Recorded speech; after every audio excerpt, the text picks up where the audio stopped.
Well, dear students, today I have again brought you few important questions. I have taken this question from H.C. Verma's book, which is very essential book to be read for all the competitive exams preparing students. So let us start it today without wasting any time. The first question: the current through a wire depends on time as I is equal to I0 plus alpha t, where I0 10 ampere and alpha is equal to 4 ampere per second. Find the charge crossed through a section of wire in 10 second. यानी current दिया हुआ है, हमको charge निकालना है. बहुत simple है, हम सभी लोग जानते हैं Q is equal to Y T. तो सभी लोगों ने पढ़ा होगा charge is equal to I into T या I is equal to Q upon T. ये तो सभी लोगों ने पढ़ा होगा. जो करंट की डेफिनेशन है आप लोग जानते होंगे कि current is the rate of flow of charge, rate of flow of charge through a particular cross section area. यानी किसी क्रॉस सेक्शन एरिया में कितने समय में कितने इलेक्ट्रॉन फ्लो होकर के जा रहे हैं, ये हमारी करंट होती है. यानी जो करंट की जो डेफिनेशन है, actual definition I is equal to d q by d t. Rate of flow of charge यही है. Rate of flow of charge जो होता है, चार्ज कितना चेंज हो रहा है समय के साथ साथ, किसी क्रॉस सेक्शन होते हुए कैसे क्रॉस सेक्शन एरिया में फ्लो होकर के जा रहा है, वही हमारा करंट कहलाता है. तो ठीक है, क्वेश्चन इजी है. हम इसको देखिए, हमें दिया हुआ है, हमको दिया हुआ है वी आर गिवन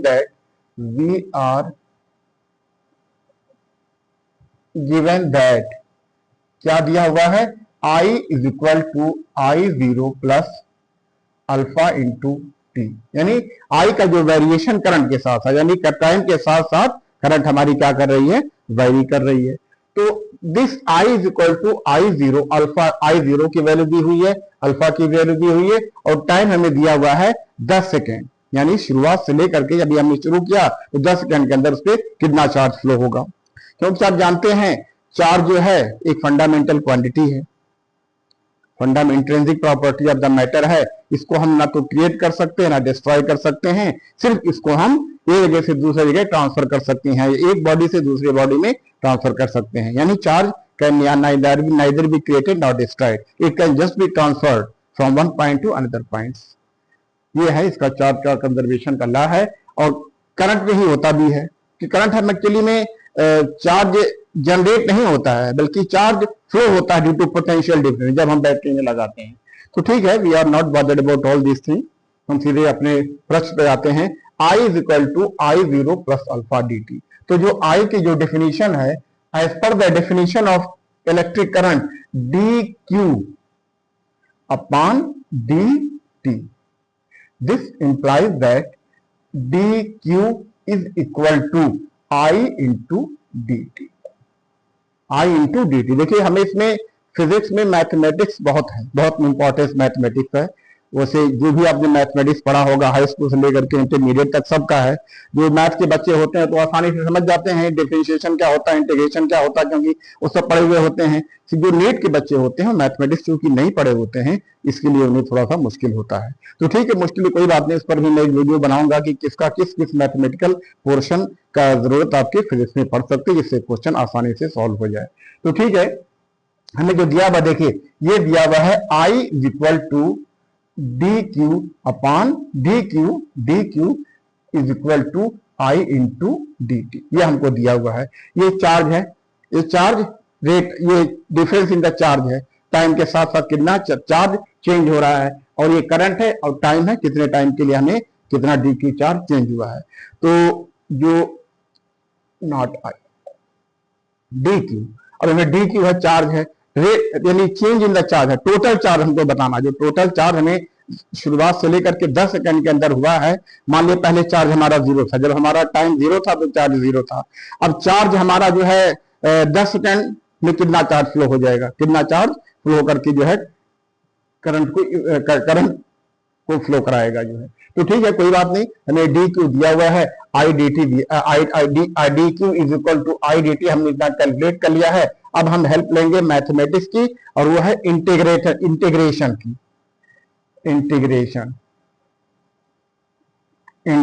यानी इंटीग्रल कैलकुलस की हेल्प लेंगे. यानी जब हमें कोई चार्ज कोई बॉडी होती है जब उसको हम इंटीग्रेट करते हैं तो इंटीग्रेशन का सिंबल हमारा होता है, ये इंटीग्रेशन का सिंबल है।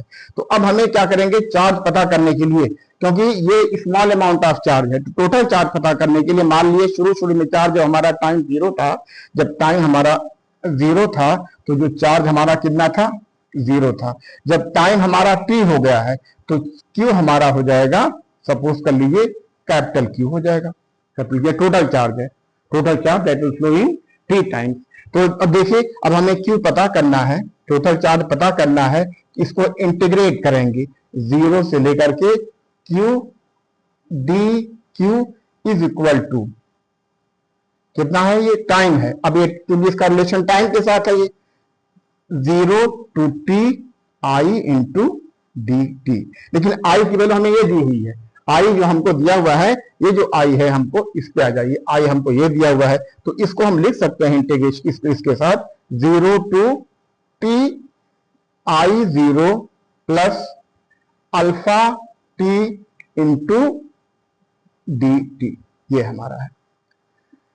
इंटीग्रेशन में फार्मूले हैं, कुछ फार्मूला होता है, जैसे किसी जब इसको हम करेंगे चार्ज पता करेंगे Q इज इक्वल टू, ये हो जाएगा जब इसको इंटीग्रेट करेंगे हम ये, चलिए भी इसको ऐसे रहने दीजिए, 0 से लेकर के t, 0 से लेकर के t इज, ये हो जाएगा हमारा I 0 dt plus alpha t dt, ये हो गया हमारा।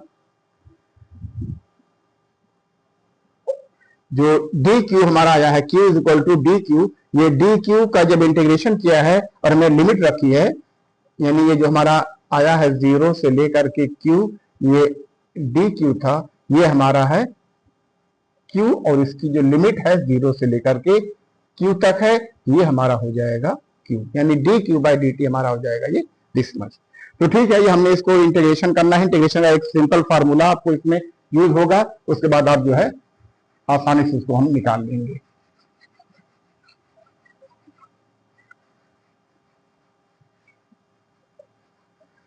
देखिए, अब हमारा जो आया है total amount of charge Q जो आया है, ये आया है 0 to t, ये है हमारा I 0 t plus alpha T D t, ये है।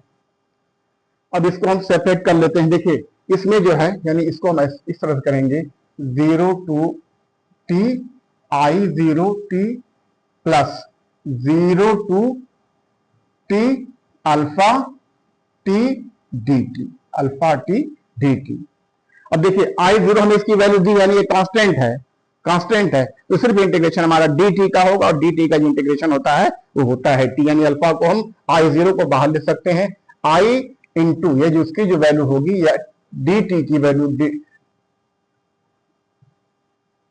dt की जो वैल्यू होगी ये हो जाएगी t1d, और ये जो t की जो लिमिट दी हुई है 0 से लेकर के कितना है t, t मीन्स कितना है 0 की लिमिट, t कितना है 10 सेकेंड के लिए है ना, 10 सेकेंड के लिए है। तो टाइम हमारा शुरू होता है शुरुआत से लेकर के from the very beginning, which is the time 0 up to 10। Very good. Plus alpha, देखिए अल्फा हमारा कांस्टेंट है। अब ये जो t होता है, t टू द पावर, ये जो लगाना है t to the power dt। अब एक फॉर्मूला होता है इंटीग्रेशन में कि x के ऊपर अगर n का हो, अगर उसको हम डिफरेंशिएट इंटीग्रेट करेंगे तो उसकी जो वैल्यू आती है x to the power n plus 1 upon n plus 1। यहां पर देखिए इसमें t जो है, t के ऊपर n का पावर, t के ऊपर 1 का पावर है, तो जब इसको हम इंटीग्रेट करेंगे तो ये हो जाएगा हमारा, अल्फा तो कांस्टेंट है इसलिए हमने इसको बाहर ले लिया है, तो ये हो जाएगा t स्क्वायर अपॉन 2। क्यों? क्योंकि अब हमारा t है, t के ऊपर 1 का पावर है, जब इसको इंटीग्रेट करेंगे तो इसकी वैल्यू हो जाएगी t1 plus 1 upon 1 plus 1 equal to t square upon 2 हो जाएगा। ठीक है, इंटीग्रेशन है, थोड़ा सा जो बायोलॉजी के स्टूडेंट्स होंगे, नीट की तैयारी कर रहे हैं, वो हो सकता है दिक्कत हो, लेकिन ये पढ़ना पड़ेगा आपको। अगर आप कंपटीशन की तैयारी कर रहे हैं, सीरियस हैं, तो आपको मैथमेटिक्स ये पढ़नी पड़ेगी। तो ठीक है, अब देखिए, अब इसमें भी लिमिट रखना है आपको, इसमें भी आपको जो है ये लिमिट रखना है। लिमिट जो चेंज हो रही है 0 से लेकर के 10 सेकेंड है, 10 सेकेंड हमको दिया हुआ है, टाइम हमें 10 सेकेंड का दिया हुआ है। तो ये ऐसे नहीं लिख दिया गया है कि 0 से लेकर 10 लिख दिया गया है। अब लिमिट अगर हमको लिखनी होती है तो क्या करते हैं, पहले हम लिखते हैं अपर लिमिट, अपर मीन्स जो ऊपर है, और जो नीचे है उसको लोअर लिमिट कहते हैं। तो जब इसको हम लिखेंगे तो देखिए ये हो जाएगा I0 इंटू ये T10 माइनस 0, क्योंकि T की अपर लिमिट 10 है और लोअर लिमिट 0 है, प्लस अल्फा T, अल्फा 2 को भी बाहर ले सकते अल्फा बाई 2, ये T स्क्वायर है। तो T स्क्वायर जो हम लिखेंगे तो T ये हो जाएगा 100 10 स्क्वायर माइनस 0 स्क्वायर, तो ये हो जाएगा हमारा I0 into 10 plus alpha by 2 into 100 10 square 100 minus 0, यानी I0 की वैल्यू देखिए लिख सकते हैं 10 I0 प्लस 100 अल्फा अपॉन 2। ठीक है, अब I0 और हमें दिया हुआ है I0 दिया हुआ है 10 एम्पियर और अल्फा दिया हुआ है 4 एम्पियर पर सेकेंड दिया हुआ, तो वैल्यू पुट कर दीजिए, यानी जो चार्ज हमारा आया है Q, इसकी वैल्यू कितनी हो जाएगी 10 इंटू I0 10 है, ये I0 है, जो दिया हुआ I0 है, प्लस 100 अल्फा हमें है 4 दिया हुआ है अपॉन 2, तो 2 इंटू 2 कट जाएगा, कैंसिल हो जाएगा, 2 आएगा, फिर ये आएगा 10 into 10 100 plus 100 into 2 is equal to 200, means total charge आएगा 300। चार्ज की यूनिट क्या होती है, कूलाम्ब, COLOUMB, कूलाम्ब, या इसको हम कहते हैं 300 कूलाम्ब, 300 कूलाम्ब चार्ज। तो ये हमारा जो आया है कि जो करंट टाइम के साथ वेरी कर रही है 10 सेकंड के बाद जो टोटल चार्ज होगा 300 कूलाम्ब आएगा। तो दिस इज द आंसर। आसान था, सिर्फ आपको इसमें मैथमेटिक्स लगानी थी, डिफरेंशिएशन। अगर आप फिजिक्स पढ़ रहे हैं तो डिफरेंशिएशन और इंटीग्रेशन से बच नहीं सकते हैं, आपको पढ़ना पड़ेगा, भले आप बायो के हैं, अब बेसिक चीजें आपको मैथमेटिक्स में जाननी पड़ेगी। अलजेब्रा की हो, कहीं ट्रिग्नोमेट्रिक की जरूरत पड़ती है, इसमें कैलकुलस की जरूरत पड़ी है, इंटीग्रेशन की पड़ी है, तो इसमें इंटीग्रेशन ही था, बाकी और कुछ नहीं था। ठीक है, इसको देख लीजिए, इसको मैं आगे बढ़ता हूँ। अब दूसरे क्वेश्चन पर आता हूँ। ठीक है, इसको देखिए, पहला क्वेश्चन यहां से मिटा दे रहा हूं तो हमको स्पेस मिल जाएगा लिखने के लिए।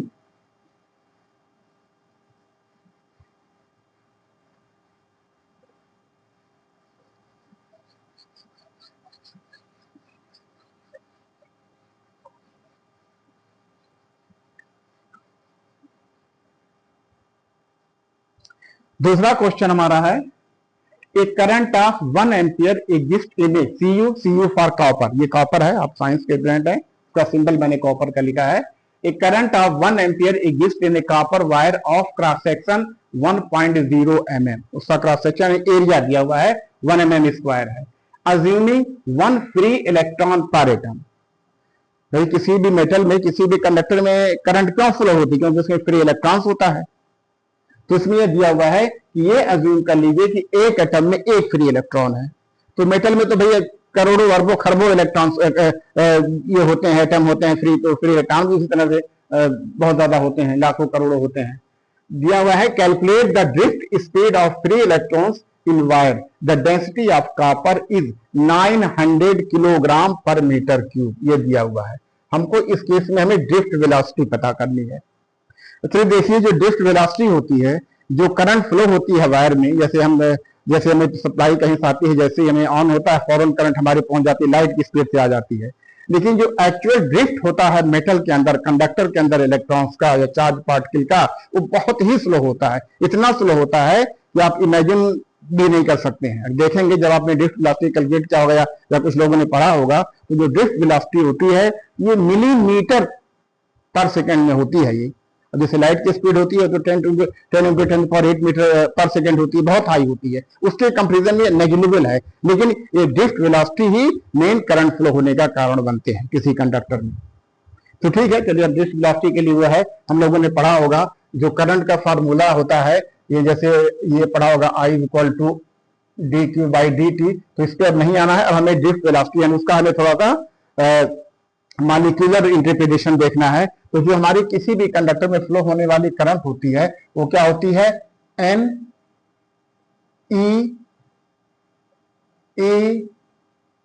वी डी, ये हमारी करंट के लिए ये फार्मूला है, जिसमें आई हमारी करंट है एम्पियर में, n number of free electrons per metre cube या number of free electrons per unit volume कह सकते हैं, total number of free electrons कह सकते हैं। Total number of free electron जो होते हैं वो एन है, फ्री इलेक्ट्रॉन पर ये जो एन है, n number of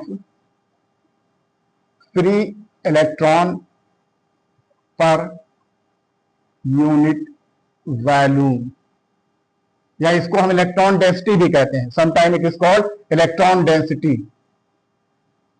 electron density यानी पर मीटर क्यूब में कितने इलेक्ट्रॉन हैं।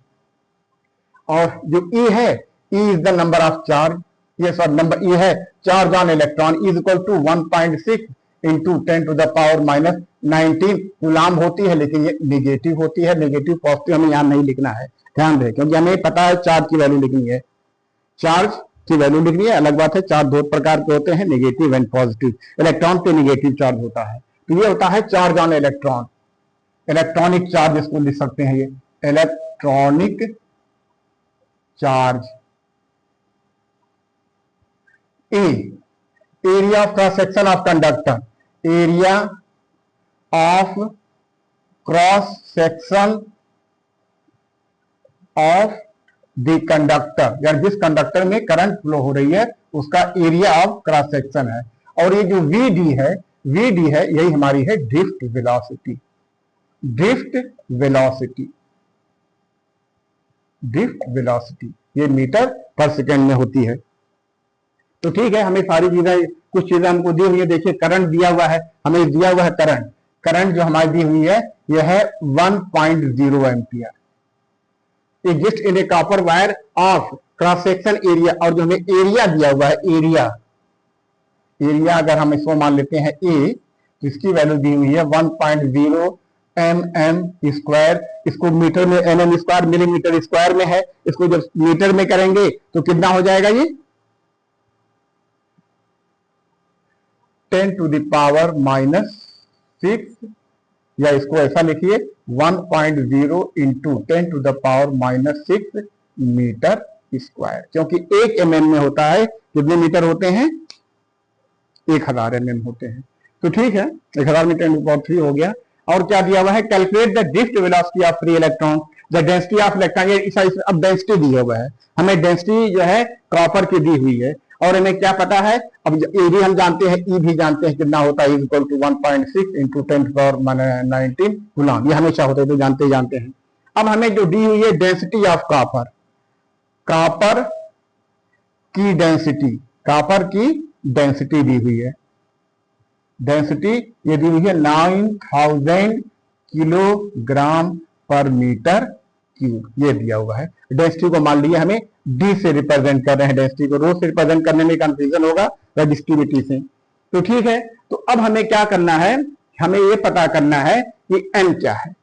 अगर एन हमको पता चल जाए तो ये हम आसानी से इस फॉर्मूले रख करके उसकी वैल्यू पता कर सकते हैं।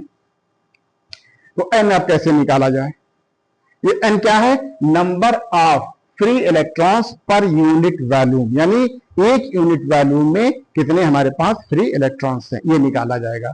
तो इसके लिए आपको हेल्प देनी पड़ेगी, थोड़ा सा केमिस्ट्री में जाना पड़ेगा, मोल कंसेप्ट पर जाना पड़ेगा। तो उसके लिए क्या करना है, आपको मोल कंसेप्ट आप सभी लोगों को पता होगा। जो 1 मोल जो होता है, अवागैड्रोस नंबर आप लोगों सभी लोगों ने पढ़ा होगा, अवागैड्रोस नंबर जो होता है, जो 1 मोल में कितने एटम होते हैं, 1 मोल में जो होते हैं एक्चुअली में 6.022 into 10 to the power 23 atoms होते हैं। यही हमारा क्या कहलाता है, अवागैड्रोस नंबर, अवागैड्रोस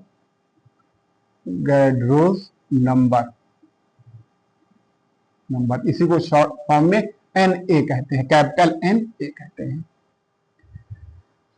इसी से हमें हेल्प मिलेगी, यही एक तरीका है निकालने का, एन निकालने का, यानी जो फ्री इलेक्ट्रॉन की डेंसिटी है वो निकालने का तरीका है 1 मोल में। अब 1 मोल जो कॉपर होता है उसका जो वेट होता है कितना होता है, 1 मोल कॉपर का, 1 मोल कॉपर इज इक्वल टू 63.5 ग्राम, ये हमें दिया रहता है। यही अगर क्वेश्चन आएगा तो ये हमको दिया होगा। 1 ग्राम यानी एक मोल का जो वेट होता है 63.5 ग्राम होता है। या अगर इसको किलोग्राम में लिखना चाहे तो इसको ऐसे लिख सकते हैं 63.5 इंटू 10⁻³ किलोग्राम, क्योंकि सारी चीजें SI यूनिट में लिखिए, CGS में मत लिखिए। तो ठीक है, अब इतना पता चल गया है। अब हमें यानी 63.5 इंटू 10⁻³ किलोग्राम में जो हमारे पास कितने एटम होंगे 6.022 इंटू 10⁻23 एटम्स होंगे। यानी 63.5 इंटू 10⁻³ किलोग्राम कापर में है, कापर में जो होंगे इतने एटम होंगे। लेकिन हमारे पास कितना कॉपर है, मास उसको है, मास हमको दिया हुआ है, डेंसिटी दी हुई है, वॉल्यूम के साथ अगर हमको ये भी दिया हुआ है जो मास होगा, यानी जो मास होगा ये जानते हैं volume into density. Density volume जानते हैं एरिया इंटू लेंथ होती है। Volume is equal to area, area into length, A for area, L for length. और डेंसिटी जो कॉपर की दी हुई है ये दी हुई है 9000 किलोग्राम पर मीटर क्यूब, पर मीटर क्यूब दी हुई है। ये मास दिया हुआ है, ये ठीक है ना, मास दिया हुआ है। तो ठीक है, कोई बात नहीं, अब निकालिए। अब क्योंकि 63 देखिए 63.5 इंटू 10⁻³ kg कॉपर में होते हैं कितने एटम होते हैं 6.022 इंटू 10⁻23 एटम्स होते हैं। ये कॉपर में, ये मोल है, ये सबको पता होना चाहिए, केमिस्ट्री का है, आप केमिस्ट्री पढ़े होंगे, जानते होंगे कि एक मोल इक्वल टू इतने एटम होते हैं। अब एक मोल का जो वेट होता है 63.5 ग्राम या 63.5 इंटू 10⁻³ किलोग्राम होता है ये, ठीक है। अब 1 ग्राम कॉपर में कितना होगा, 1 किलोग्राम कॉपर में कितना होगा, 1 किलोग्राम कॉपर में कितना हो जाएगा ये 6.022 इंटू 10⁻23 अपॉन 63.5 इंटू 10⁻³ ये हो जाएगा। 1 किलोग्राम में जो है इतने नंबर ऑफ एटम्स होंगे, इतने एटम्स होंगे 1 किलोग्राम में, इतने एटम्स होंगे। चलिए ठीक है, थोड़ा सा इसको मिटाते हैं, स्क्रीनशॉट देना चाहे तो ले लीजिए। इसको मिटा रहा हूँ, स्पेस कम होने की वजह से थोड़ा दिक्कत होती है। लाइट चली गई, मैं थोड़ा सा इन्वर्टर की लाइट ऑन करता हूं।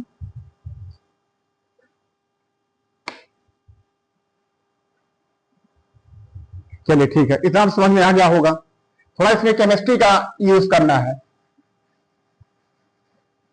इसको सीख लिए, क्योंकि इस तरह क्वेश्चन बहुत आते हैं। मोल कंसेप्ट पर फिजिक्स में भी आते हैं, उसमें तो होते ही होते हैं। आपने देखा कि 1 किलोग्राम में जो है 1 किलोग्राम में हमारे पास कितने हो गए हैं, इतना। इसलिए नंबर ऑफ एटम्स इन, कितना मास जो था हमारा इन मास कितना था, ये मास जो दिया कितना था, ये हमारा मास कितना आया है, ये 9000 डेंसिटी इंटू वैल्यू, ये हमारा है, ये वैल्यू है। इसमें कितना हो जाएंगे, इसको मल्टीप्लाई कर दीजिए, यानी 9000 वैल्यूम हो गया, डेंसिटी हो गई, इंटू, और ये कितना है 6.022 इंटू 10⁻23 अपान कितना है ये 63.5 इंटू 10⁻³ इतने एटम होंगे, इतने एटम्स में होंगे, ठीक है ना। अब ये पूछा है, अब ये कह रहा है कि अब ये भी दिया हुआ है कि assuming 1 free electron in 1 atom है, एक free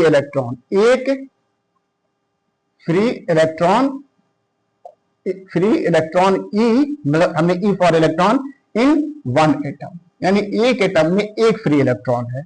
therefore number of free electron in mass कितना है 9000 AL। जहां पर देखिए AL मीन्स एल्यूमिनियम, बस कंफ्यूज हो जाएगा, A इंटू एल है, जहां तक A एरिया है और L उसकी लेंथ है। तो कितने number of free electrons in mass, इतने में कितने हो जाएंगे, इतने मास में कितने हो जाएंगे, तो हमारा जो आएगा ये 9000 AL into 6.022 into 10 to the power 23 upon 63.5 into 10 to the power -3।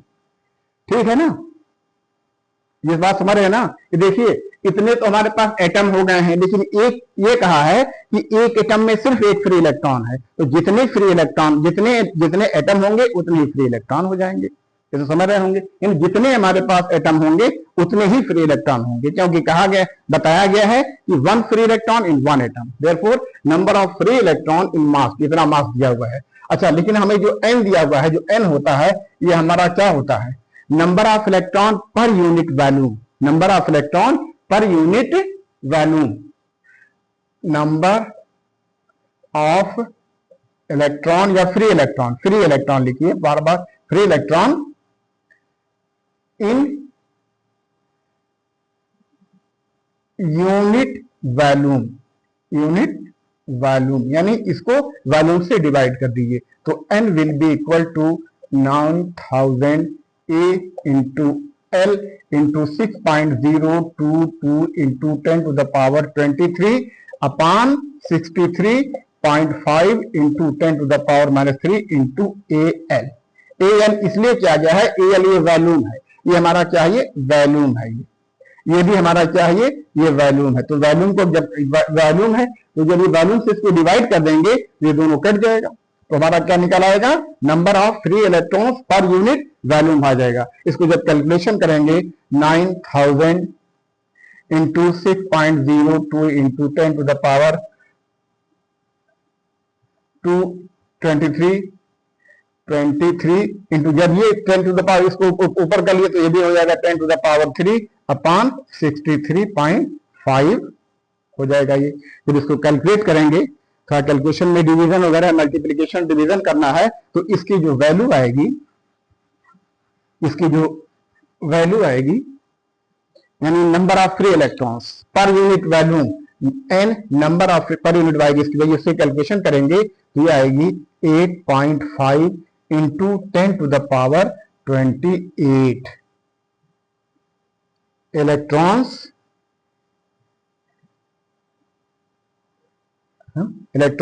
पर यूनिट वैल्यूम, यानी एक यूनिट वैल्यूम में है इन ए यूनिट वैल्यूम, यही हमारी वैल्यूम डेंसिटी है। अब निकल गया हमारा, जब निकल गया है तो हमारा वीडी आसानी से निकल जाए, क्योंकि हमें सिर्फ हमें जो दिया हुआ था, यानी जो आई थी, आई इज इक्वल टू NE/AVD, सिर्फ इसमें VD का जो निकल के आ रहा है, ये जो फार्मूला आ रहा है I upon NE/A,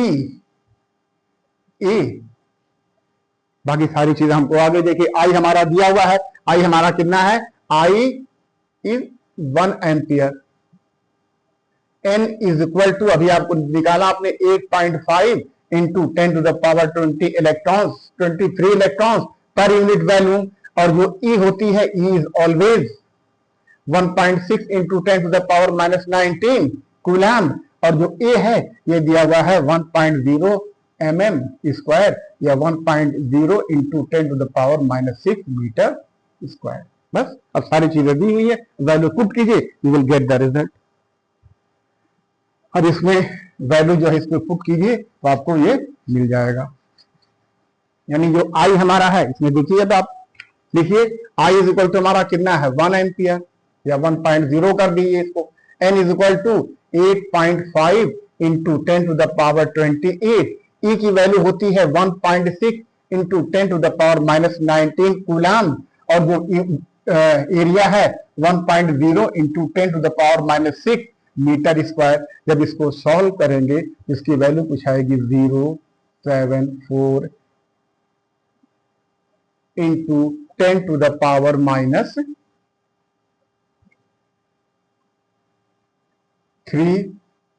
metre per second. अब मैं देखा कि जो डेंसिटी, जो हमारी जो ड्रिफ्ट वेलोसिटी आई है ड्रिफ्ट वेलोसिटी आई है ये 0.074 इंटू 10⁻³ मीटर पर सेकेंड है। यही हमारी वेलोसिटी है, या इसको ऐसे भी कर सकते हैं 7.4 इंटू 10⁻⁵ मीटर पर सेकेंड।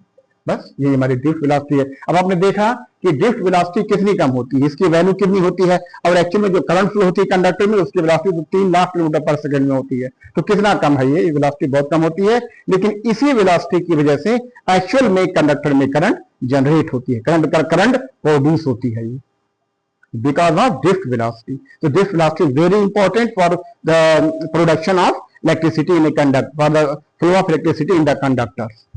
तो ठीक है, आपने देखा कि इसकी वैल्यू बहुत कम है। ये इसमें कुछ था नहीं, सिंपली फार्मूला था, थोड़ा केमिस्ट्री का यूज करना था। केमिस्ट्री का यूज भी थोड़ा पढ़ लीजिए, क्योंकि आप जब फिजिक्स पढ़ रहे हैं तो केमिस्ट्री जरूर आपने पढ़ा होगा हाई स्कूल में। मोल कंसेप्ट, इसी मोल कंसेप्ट पे आपको एन निकालना है, क्योंकि एक मोल में जो होता है, थोड़ा मैं फिर बता देना चाहता हूं, एक मोल जो होता है, एक मोल में जो होते हैं 6.022 इंटू 10⁻23 एटम होते हैं। अब एक मोल जो होता है उसका ग्राम मालिक्यूलर वेट होता है। जैसे ग्राम मालिक्यूलर वेट कॉपर के लिए 63.5 ये दिया होगा, इसमें क्वेश्चन इंडिया का लेकिन मालूम चाहिए। वाटर है, एक मोल का वेट 18 ग्राम्स होगा। कार्बन है, इसका 12 होगा। सल्फर डाइऑक्साइड है, इसका कुछ और होगा, लेकिन सब होगा एक मोल। अगर एक मॉलिक्यूलर वेट का जिसका होगा, ये ग्राम में है, ये लेकिन ग्राम में है। सारी चीजें, सारे यूनिट्स को हमको किलोग्राम में किया गया, इसलिए इसमें भी हमें 63.5 ग्राम था, उसको किलोग्राम में कन्वर्ट करके हम लास्ट में ड्रिफ्ट वेलोसिटी निकाला है। तो चलिए ठीक है, ये 2 क्वेश्चन थे, दोनों बहुत इंपॉर्टेंट थे। देखिएगा नीट के स्टूडेंट जो भी हैं वो देखेंगे इस साल इस पर क्वेश्चन जरूर आ सकता है। ठीक है, इसको मैं ये भी मिटा दे रहा हूं मैं। अब 2-3 जो है और क्वेश्चन हैं, ये ऑब्जेक्टिव टाइप के हैं, लेकिन ऑब्जेक्टिव तभी आएगा जब आप थ्योरी पढ़े होंगे, अच्छी तरह से कंसेप्ट आपकी क्लियर होगी। ये क्वेश्चन भी एस सी वर्मा की बुक का, ये 2 ही मैंने लिया है, वहां की और कराना चाह रहा था, लेकिन स्पेस ना होने की वजह से थोड़ा सा इसको मैंने 2 ही क्वेश्चन लिया है। देखिए ये दिया हुआ है 2 resistor A and B, 2 resistor हैं ए और B, have resistances R A and R B respectively with R A and R B. The resistivity of their materials are rho A and rho B. कहने में मतलब कि 2 conductor हैं, उनकी resistivity अलग है। एक देखिए, एक मटेरियल हमारा ए है, एक कंडक्टर ए है, और दूसरा हमारा कंडक्टर है ये बी है। क्योंकि इसकी रेजिस्टिविटी हमें दी हुई है रो ए, इसकी हमें रेजिस्टिविटी दी हुई है रो बी, यानी दोनों डिफरेंट मटेरियल के बने हुए हैं, मटेरियल सेम नहीं है। ये बात देखिए, इसमें की कंसेप्ट है कि इसमें दोनों मटेरियल सेम नहीं है, इसलिए दोनों की रजिस्टिविटी हमें दी हुई है। अगर ये हमारा अगर है ये एल्यूमिनियम का, तो हो सकता है ये कॉपर का वायर हो सकता है मे भी, हो सकता है मे भी, कोई जरूर नहीं। हमने एक अज्यूम कर लिया है कि दोनों मटेरियल अलग अलग हो सकता है, एक आयरन हो, एक कॉपर हो, या कोई एक जिंक हो, या कोई एक और कुछ हो, इस तरह से हो, कोई और हो सकता है। तो दिया हुआ है कि the resistivity of the materials R A and R B. तो ए बी सी डी में से आपको चूज करके बताना है क्या है। देखिए पहला तो है rho A is equal to rho B. अगर हमें ये दिया हुआ है कि आर ए हमारा जो है R A is less than R B, यानी ए का रेजिस्टेंस बी के रेजिस्टेंस से कम है, यही इसका मतलब हुआ ना। ए का रेजिस्टेंस यानी वायर ए का रेजिस्टेंस वायर बी से कम है। तो देखिए क्या है कि देयर रेजिस्टिविटी क्या दिया हुआ है कि रो ए रो बी से ग्रेटर, क्योंकि आप जानते हैं जो रेजिस्टेंस का रिलेशन होता है, रेजिस्टेंस ऑफ एनी मटेरियल या any wire is equal to rho L upon A. Here rho is resistivity, rho is resistivity, resistivity ये होती है ओम मीटर में होती है, और ये होती है एल जो है हमारा length of conductor, length of wire या लेंथ ऑफ कंडक्टर कह सकते हैं, ए एरिया ऑफ द वायर या एरिया ऑफ कह सकते हैं ये। तो देखिए ये दिया हुआ है कि अगर हमारा ये चूंकि सबके लिए अलग अलग है, यानी ये जो हमारा हो जाएगा आर ए हो जाएगा, तो ये रो एल अपॉन, मान लीजिए हमने एरिया और लेंथ दोनों सेम है, और लेकिन मटेरियल क्या है अलग अलग है, R B is equal to rho B L upon A. अब हमें ये नहीं, हमें देखेंगे हमें दिया कि आर ए आर बी से कम है, तो ये तो सही नहीं हो सकता कि सिग्मा जब जब इसकी rho A is greater than rho B, नहीं हो सकता क्योंकि ये आर जो है इसके प्रोपोर्शनल है। हालांकि ये देखिए ये एल और ए चेंज होने से नहीं होगा, रेजिस्टेंस चेंज होने से नहीं होगा, बल्कि ये मटेरियल की प्रॉपर्टी है। अगर मटेरियल चेंज होगा तभी रो ए रो बी चेंज होगा, ये तो नहीं हो सकता है। ये बराबर भी नहीं हो सकता क्योंकि मटेरियल डिफरेंट है। Rho A rho is less than rho B ये हो सकता है क्योंकि हमें ये रेजिस्टेंस दिया हुआ है आर ए जो दिया हुआ है, यानी ये दिया हुआ है कि R A is less than R B, तो हो सकता है कि इसकी रजिस्टिविटी कम हो, लेंथ रजिस्टिविटी कम हो, लेकिन कोई जरूरी नहीं है क्योंकि रजिस्टेंस सिर्फ रजिस्टिविटी पे नहीं बल्कि एल और ए पर भी डिपेंड करता है, एल और ए पर भी डिपेंड करता है। ठीक है ना, तो इनमें से कोई नहीं सही, ए बी सी में से कुछ नहीं सही है। इसका मतलब यह है कि the information is not sufficient to find the relation between rho A and rho B. ये हमें इंफॉर्मेशन दी हुई है, इसमें हम रिलेशन नहीं निकाल सकते हैं क्योंकि हमें दिया इतना तो दे दिया है कि आर ए बी क्यों है, क्योंकि हो सकता है चलिए ये तो अलग है कि ये दोनों डिफरेंट होंगे, ये दोनों जो होंगे ये डिफरेंट होंगे, डिफरेंट होंगे, तो हो सकता है इसमें L1 ज्यादा हो, इसमें L2 कम हो, इसमें एरिया कम हो, इसमें एरिया ज्यादा हो। तो ये जो है ये रिलेशन जो होता है इसमें से ये तो हो सकता है, ये हो सकता है लेकिन कंफर्म नहीं है, ये नहीं कह सकते हैं। तो जो करेक्ट ऑप्शन होगा the information not supplied not sufficient to find the relation between rho A and rho B. अगर हमें लेंथ दे दिया होता है, एग्जैक्ट लेंथ दोनों तार की L1 A1 L2 A2 दोनों एग्जैक्टली हमको दे दिया गया होता, तब हम कह सकते थे कि हाँ इनमें से ये सही हो सकता था, लेकिन ये नहीं है क्योंकि हमें डायमेंशन के बारे में कोई हमें इंफॉर्मेशन नहीं दी गई है। एक तरह से जो भी हमारे पास इंफॉर्मेशन है वो बहुत अच्छी, पूरी कंप्लीट इंफॉर्मेशन नहीं है, ये जो है इनकम्प्लीट है। तो इसका जो करेक्ट ऑप्शन होगा the information not sufficient to find the relation between rho A and rho B. ठीक है ना, अब चलिए ठीक है, अब आगे बढ़ते हैं। Which of the following quantities do not change when a resistor connected to a battery is heated due to current? यानी जब एक बैटरी में करंट फ्लो होती है तो बैटरी में करंट फ्लो होने से वायर हमारा क्या होता है, हीट हो जाता है, क्योंकि कुछ ना कुछ उसका रेजिस्टेंस होता है और आखिर में हीट के फॉर्म में डेवलप होता है। तो वही which of the following quantity do not change when the resistor connected to a battery is heated due to current? यानी जब किसी कंडक्टर में, जैसे देखिए ये हमारा मान लीजिए ये कंडक्टर है, ये इसमें हमने एक बैटरी लगा दिया है, ऐसे करंट गई, ये हमारा क्या है, ये इस कंडक्टर का हमारा कुछ ना कुछ हार होगा, तो करंट जाएगी तो इसमें हीट डेवलप होगी। तो इसको जब हीट डेवलप होगी तो इसमें कौन सी क्वांटिटी नहीं चेंज होगी, drift speed, resistivity, resistance, number of free electrons. देखिए रजिस्टिविटी और रेजिस्टेंस दोनों टेम्परेचर के चेंज होने से, टेम्परेचर के बढ़ने से किसी कंडक्टर में उसका रेजिस्टेंस भी बढ़ जाता है। ठीक है ना, जब किसी कंडक्टर का रेजिस्टेंस, जब किसी कंडक्टर का टेम्परेचर बढ़ता है तो उसका रेजिस्टेंस क्या होता है, बढ़ जाता है। जब रेजिस्टेंस बढ़ेगा तो मेनली क्या होता है, रजिस्टिविटी बढ़ती है, क्योंकि रजिस्टिविटी का जो रिलेशन होता है आपने पढ़ा होगा, equal to rho 0 1 plus alpha delta T, ये पढ़ा होगा, रिलेशन पढ़ा होगा। यहाँ पर rho is the resistivity at 0 temperature, alpha is the resistance temperature coefficient, delta T change in temperature. ये तो है ही, यही चेंज होता है। जब ये चेंज होगा तो हमारे पास रेजिस्टेंस भी चेंज होगा, रेजिस्टेंस भी चेंज होगा। ये तो देखिए जब हमें किसी वायर का टेम्परेचर चेंज होगा तो उसकी रजिस्टिविटी यानी रेजिस्टेंस चेंज हो जाएगा, चेंज होगा। अब रहा सवाल ड्रिफ्ट वेलोसिटी का। ड्रिफ्ट वेलोसिटी भी टेम्परेचर के बढ़ने से क्या होती है, टेम्परेचर के चेंज होने से चेंज होती है, क्योंकि अगर टेम्परेचर बढ़ा देंगे तो उनका जो कोलिजन होगा उसकी फ्रीक्वेंसी बढ़ जाएगी, कोलिजन होगा उसकी फ्रीक्वेंसी बढ़ जाएगी, और उसके बढ़ने से क्या होगा, रिलैक्सेशन टाइम हमारा कम होगा। जब रिलैक्सेशन टाइम कम होगा तो ड्रिफ्ट वेलोसिटी भी हमारी क्या होगी, कम होगी। इसलिए ड्रिफ्ट वेलोसिटी भी टेम्परेचर बढ़ने से चेंज होगी, रजिस्टिविटी भी चेंज होगी, रेजिस्टेंस भी चेंज होगा, सिर्फ नंबर ऑफ फ्री इलेक्ट्रॉन्स नहीं चेंज होंगे, क्योंकि number of free electrons metal के अंदर होते हैं।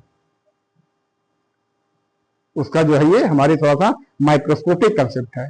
किसी भी कंडक्टर में जो नंबर ऑफ फ्री इलेक्ट्रॉन्स होते हैं मेटल के अंदर होते हैं, वही फ्री इलेक्ट्रॉन्स ही नहीं चेंज होंगे, क्योंकि जो बैटरी होती है या करंट होती है इलेक्ट्रॉन को जनरेट नहीं करती है, बल्कि क्या करती है, उसी को हमें फ्लो करवाती है।